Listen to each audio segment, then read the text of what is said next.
नमस्कार मित्रों, हमारे इस चैनल में आपका स्वागत है। आशा है आप स्वस्थ होंगे। आज की रोचक कहानी का शीर्षक है प्रभु राम को जल समाधि क्यों लेनी पड़ी। तो चलें कहानी को शुरू करते हैं। भगवान राम ने अपने जीवन के अंतिम समय में जल समाधि ली थी, मगर प्रभु राम को आखिर क्यों जल समाधि लेनी पड़ी, इसकी वजह क्या थी। वैसे भी प्रकृति का नियम है कि इस धरती पर जिसने जन्म लिया है उसे एक न एक दिन अपने शरीर को त्यागना ही पड़ता है। प्रभु राम ने मानव रूप में इस धरती पर अवतार लिया था, इसलिए उन्हें भी अपना शरीर त्यागना पड़ा। लेकिन जल समाधि ही क्यों ली थी, इसी प्रश्न का उत्तर हम आज की कहानी के माध्यम से जानते हैं। सीता माता ने लव और कुश को प्रभु राम के हवाले करके स्वयं धरती में समा गई थी, तो प्रभु राम सहित परिवार के सभी लोग बहुत दुखी हो गए थे। उसके बाद भगवान राम लव कुश के साथ अयोध्या वापस लौट आए थे। कुछ ही दिनों के बाद राजमाता कौशल्या, कैकेयी और सुमित्रा का देहांत हो गया था।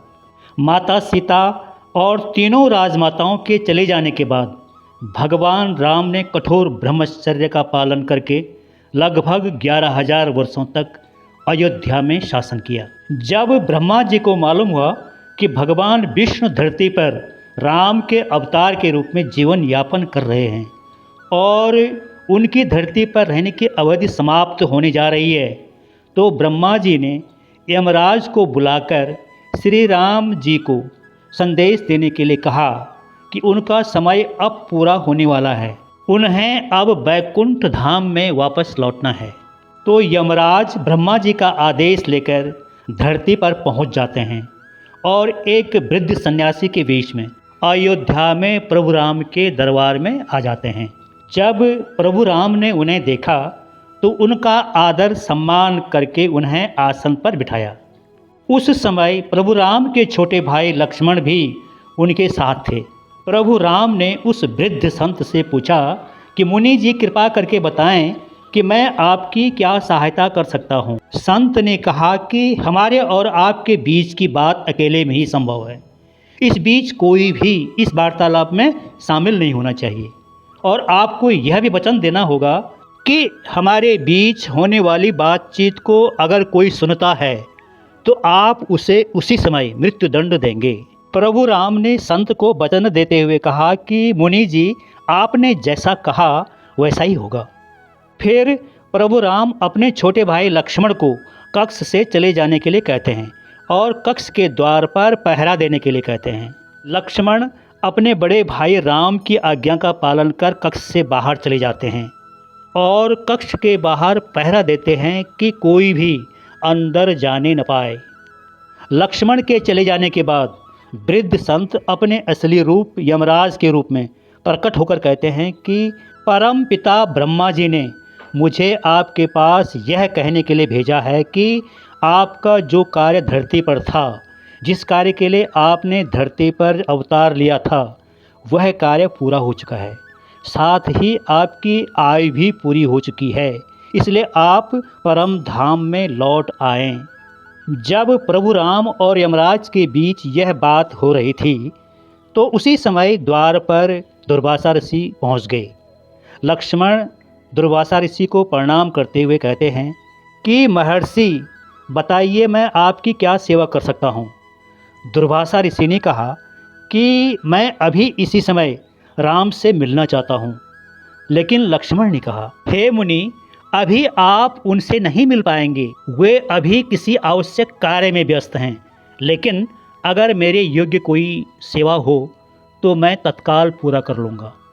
यह सुनकर दुर्वासा ऋषि क्रोधित हुए और अयोध्या को जलाकर भस्म करने का श्राप देने की बात करने लगे। तो फिर लक्ष्मण ने सोचा कि अगर मेरी मृत्यु से अयोध्या नगरी बच सकती है तो मुझे अपनी मृत्यु स्वीकार है। लक्ष्मण ने द्वार खोला और राम के सामने उपस्थित होकर कहने लगे कि दुर्वासा ऋषि इसी समय आपसे मिलना चाहते हैं। सामने लक्ष्मण यमराज को देख लेते हैं। यमराज उसी समय अंतर्ध्यान हो जाते हैं, लेकिन अपने वचन के अनुसार प्रभु राम को अपने छोटे भाई लक्ष्मण को मृत्युदंड देना पड़ता है। उसके बाद मृत्युदंड के पालन में लक्ष्मण ने सरयू नदी में जल समाधि ले ली थी। लक्ष्मण के खो जाने पर प्रभु राम को बहुत दुख हुआ और फिर प्रभु राम अपने पुत्र लव को श्रावस्ती और कुश को कुशावती राज्य का राजा बना देते हैं और स्वयं तुरंत बैकुंठ धाम जाने का निर्णय लिया। यह बात सुनकर कि राम बैकुंठ धाम जा रहे हैं तो विभीषण, सुग्रीव, हनुमान, जामवंत सहित सभी वानर अयोध्या पहुंच जाते हैं। फिर प्रभु राम हनुमान को इस सृष्टि के अंत तक रहने का वरदान देते हैं।